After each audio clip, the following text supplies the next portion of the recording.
Senhor esteja convosco. Ele está no meio de nós. Proclamação do Evangelho de Jesus Cristo, segundo Lucas. Glória a vós, Senhor.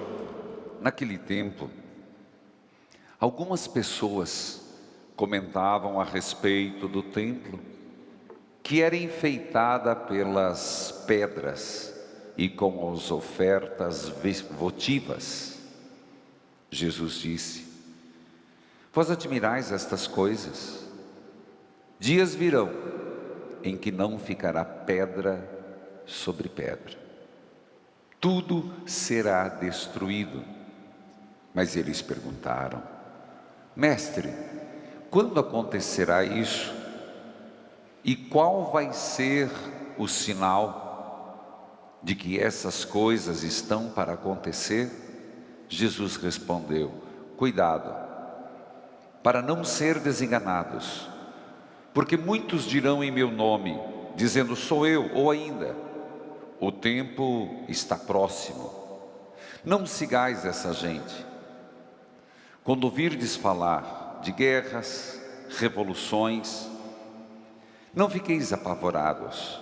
É preciso que essas coisas aconteçam primeiro, mas não será logo o fim.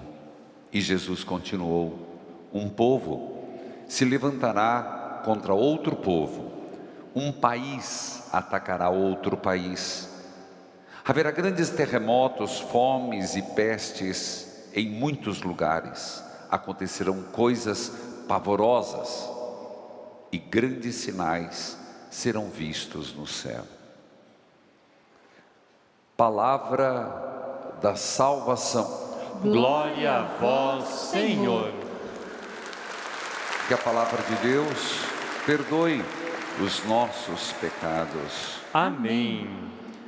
Queridos filhos e filhas, nos reunimos aqui e hoje não temos na lateral, mas aqui do lado, a capelinha das Santas Chagas, lembrando que se toda terça-feira, e de fato, o dia todo rezamos pelos doentes, colocando nas Santas Chagas de Jesus, os que estão sofrendo, padecendo, nas suas enfermidades físicas, nas suas enfermidades emocionais, nos problemas financeiros, desemprego. Na quarta terça-feira, ou melhor, na última terça-feira de cada mês, nós rezamos por todos os devotos e, em particular, pelas mensageiros das capelinhas. Até acabei de postar no site, Dom Rosalvo, bispo auxiliar de Fortaleza, chegou até mim uma foto dele com a imagem das Santas Chagas. Também, semana passada, tivemos um trabalho bonito, a caravana missionária que visitou o Rio de Janeiro, a paróquia do Padre Omar Raposo, onde tem muitas capelinhas e crescente. É verdade que vejo aqui algumas mensageiras e identifico pela fita seu nome. Clarice, qual bairro? Boa Vista. Há quanto tempo mensageira? 4 anos. Seu nome? Giovana, Novo Mundo, também mensageira. Vejo aqui, e falo das mensageiras, mas já apresentei. Ali atrás também temos uma, e quando eu falo de todos os devotos, daqueles que rezam o terço das Santas Chagas diariamente. Seu nome, querida? Luzia, da onde? Pinhais. E assim, eu poderia ir apresentando tantas pessoas. Filhos queridos, eu diria que hoje nós temos que buscar um pouquinho o que nós celebramos domingo para entender. Domingo nós celebramos a solenidade de Cristo Rei do Universo. Solenidade de Cristo Rei. Domingo que vem, Advento. Então, é a última semana, é a 34ª semana do tempo comum. Então, é compreensivo que a liturgia nessa semana nos fale do reinado de Jesus, de como é essa manifestação do reino. Eu lembrava a intuição de Pio XI, de dizer que quando estabelecemos Jesus como Rei do Universo, nós estamos dizendo ao mundo que existe um Rei soberano e que talvez os governantes cuidem melhor, cuidem com mais zelo daqueles que lhe estão hoje governando, mas não são donos. Tem vários aspectos. O Evangelho de hoje nos fala que Jesus continuava no templo. Ontem, se você lembrar, missa diária, o Senhor no templo fez um elogio a uma viúva que na sua pobreza deu o que tinha. No templo ainda, Jesus começa a perceber a magnitude, ele começa a observar. O templo devia ser muito lindo.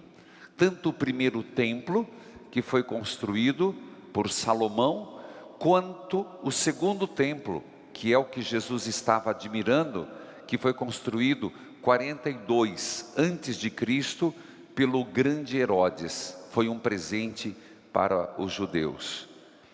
E Jesus diz uma frase que quer dizer: vocês estão admirados com o templo? Não ficará pedra sobre pedra. É verdade que ele está falando, e ele usa algo parecido para falar de si mesmo. O templo que será destruído e reconstruído em 3 dias. Lembrando o quê? O que aconteceu depois de destruído e em 3 dias? Ressurreição. Muito bem, gostei de ver. Porém, hoje eu pego um outro aspecto. Estou vendo mais mensageiras lá, vi aqui também. É bonito de ver a fita. Eu só não uso porque depois vão dizer que eu estou querendo usar palio, que é o típico próprio dos arcebispos, né? Mas é bom ver. Filhos queridos, não haverá pedra sobre pedra. Vamos buscar um pouquinho a primeira leitura. Nós estamos falando que o Senhor é Cristo, Rei do Universo. Não ficará pedra sobre do templo. A primeira leitura, e é próprio desta semana, o livro de Daniel. Eu tenho vontade de ler o livro de Daniel na leitura orante, mas no tempo certo. Mas quando eu fizer vai ter que ser algumas partes. Daniel, que esteve na cova dos jacarés, dos leões, tá certo? Daniel, que é chamado livro sapiencial, apocalíptico. Então é muito próprio que ele apareça nessa semana. E hoje está falando de um sonho de um rei, reinado de Jesus. Agora hoje fala de um rei, que não tem um rei que nem era judeu, que era aquele que destruiu o templo, aquele que tinha levado o povo como escravo, que se chamava Nabucodonosor. E Nabucodonosor, o rei, tem um sonho clássico. E ele acordou perturbado e disse: eu quero saber o significado desse sonho. É ilusão da minha cabeça ou esse sonho tem verdades? Ele chamou todos os profetas falsos, vamos dizer assim para ficar mais compreensivo. Chamou os vários da sua corte, me expliquem esse sonho, e não conseguiram. Até que disseram: Daniel sabe.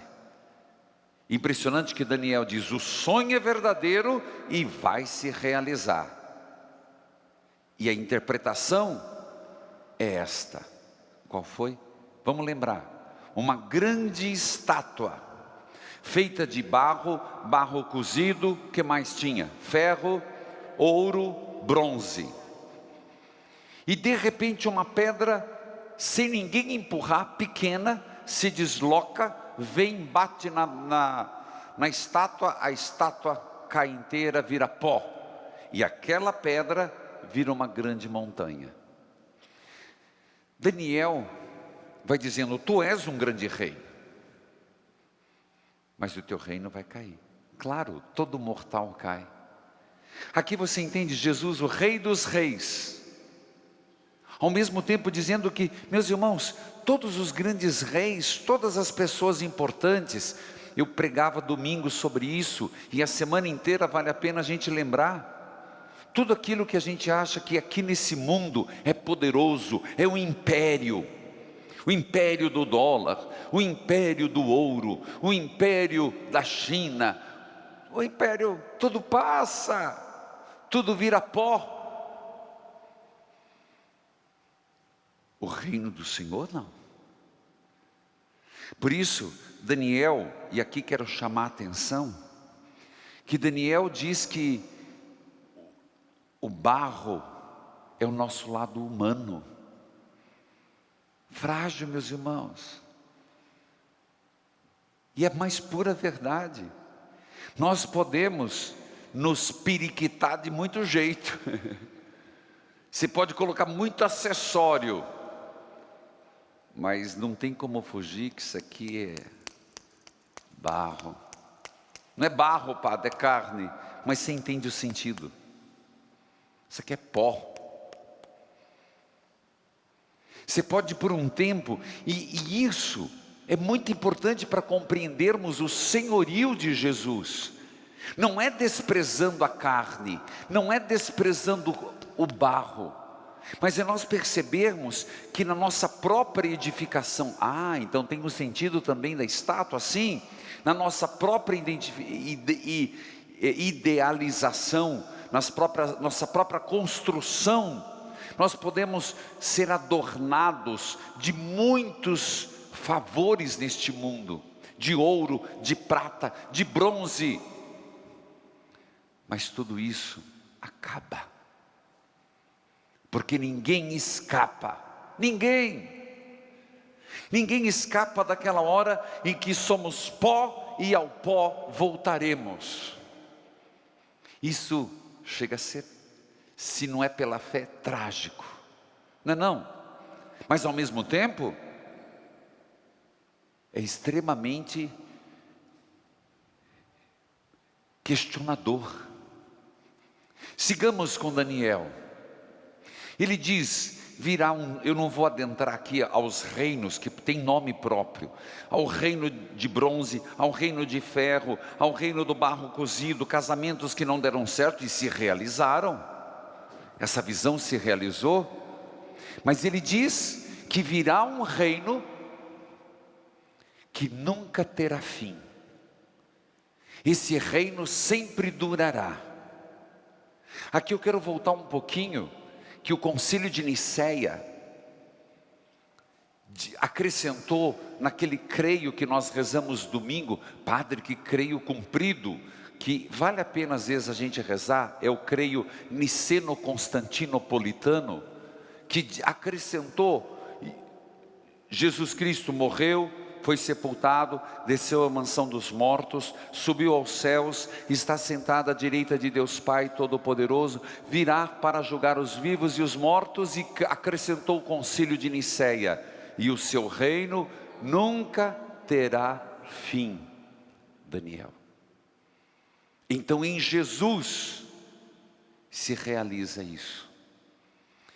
Veja, se estamos refletindo, mostra de um aspecto em Nabucodonosor, em todos os reis, não tem reino que subsiste. Vamos olhar os grandes impérios, fica o que? 100, 200, 300, chega um milênio, mas depois rui, porque é baseado no barro, no máximo barro cozido. Mas o reino de Jesus, ele perdura para sempre. Então pergunto, a que rei serviremos? Você pode escolher. Lembra a historinha que eu contei de São Cristóvão? Quem perdeu, procura lá no YouTube. Mas tem mais, um pouquinho mais.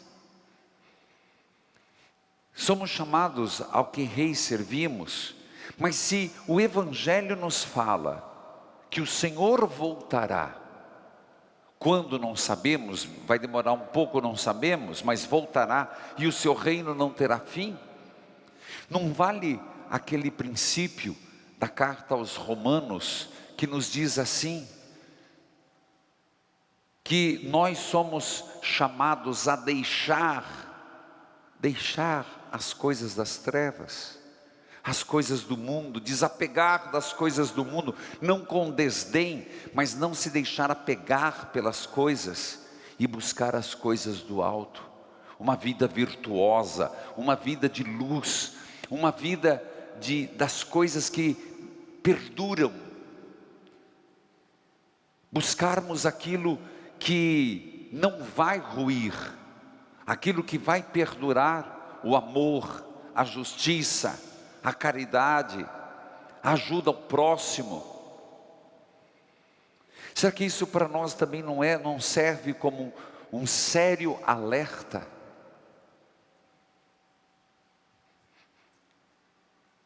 Isso é sobre a liturgia. Mas ainda, gostaria nesse último ponto refletir que nós estamos aqui, nesse santuário, que é um santuário de Nossa Senhora de Guadalupe, que celebraremos dia 16, mas é o santuário das Santas Chagas, e não por acaso, bem no umbral, na porta do Santíssimo, está o ícone das Santas Chagas, que eu e você somos chamados a recorrer às 5 chagas de Jesus, porque na primeira leitura diz, a ti, Nabucodonosor, foi dado a realeza, o poder e a glória. Começa assim o texto, por Deus, mas virá um rei, e Apocalipse vai dizer, é a Jesus, o Cordeiro imolado. É bonito isso, gente, é tão catequético, eu não sei se eu consigo passar para vocês, mas que Deus dá a realeza para alguns aqui na terra, para governar, mas a grande realeza perpétua, para sempre, foi reservada a Jesus. Só que Apocalipse revela que esse Jesus é o Cordeiro. O trono, lembra? Qual é o trono do rei? A cruz. O Cordeiro imolado. Então quando nós estamos aqui, nós estamos pedindo nada mais, nada menos ao Rei dos Reis, ao Senhor soberano, a quem Deus reservou plenamente a honra, a glória e o poder. Mas esse Cordeiro, esse Rei pleno, carrega as 5 chagas. Que forte isso, né? E nessas 5 chagas, eu e você podemos nos esconder. Nessas 5 chagas nós podemos entrar. Nessas 5 chagas nós podemos nos restaurar. Porque nessas chagas poderosíssimas, que são as marcas do amor, nessas 5 chagas, onde Deus Pai nos olha, Deus olha a humanidade, e é por isso que nós subsistimos. Como diz o Salmo, Senhor, se levardes em 129, o de profundis, Senhor, se levardes em conta nossas faltas, ninguém poderá subsistir, ninguém vai ficar de pé. Então como Deus me olha no meu pecado, nos meus erros, nos teus erros, na nossa mesquinhez, Ele nos olha a partir das 5 chagas do Filho. É por isso que somos autorizados a pedir que uma gota do sangue recaia sobre nós. É por isso que nós estamos aqui em pleno meio-dia, o Brasil rezando pela televisão, pelo rádio, que eu tenho dito, reze o terço das Santas Chagas. Claro, Mariano também, rezar os dois nunca faz mal. Peça as Santas Chagas de Jesus. Estamos pedindo pela libertação do vício. Quantas pessoas só vão conseguir sair da dependência química, da maconha, vão conseguir sair de um crack, vão conseguir sair de uma cocaína por graça divina, esforço humano, mas antes de tudo graça divina. Enquanto a pessoa não clamar, Senhor, me tire do alcoolismo, e uma gota do Senhor vem confirmando essa graça. Ah, meus irmãos, que mistério e que profundidade nos é revelada no Senhor das Santas Chagas, o Cordeiro imolado, o Apocalipse aqui para nós hoje, nessa terça-feira. Então, estamos falando, e eu sempre digo, e repito para que água mole em pedra dura, tanto bate até que fura, que quando olhamos para a imagem do Cristo das Santas Chagas, quando tocamos no ícone, muito obrigado Cláudia que passou, muito obrigado Fernando que conduzem, não mais 11h15, mas às 11, quando passamos por esse ícone, nós estamos diante do Cordeiro imolado do Apocalipse. É isso mesmo, a quem Deus reservou a honra, a glória, o poder e a majestade. Eu falo que a imagem do Cristo ressuscitado, nós temos exposto, domingo de Páscoa, na oitava da Páscoa, depois a gente guarda. Mas no ícone das Santas Chagas, na imagem das Santas Chagas, nós temos o Cristo ressuscitado sempre, porque a imagem das Santas Chagas é a imagem do Cristo ressuscitado, do Cordeiro imolado, do Cordeiro ressurrexo do Apocalipse. Então perceba como essa devoção é uma devoção de ressurreição. Na natureza dessa devoção está de libertação, na natureza da imagem está o apelo de cura. Que nós nos abramos a essa graça, e por isso ajudem meus irmãos, ajudem nos hospitais, ajudem a levar nas maternidades, nos presídios, ajude a levar a devoção das Santas Chagas, porque as pessoas estão precisando de esperança, e nada melhor do que contemplar o Cristo vencedor, o Cordeiro do Apocalipse. Amém.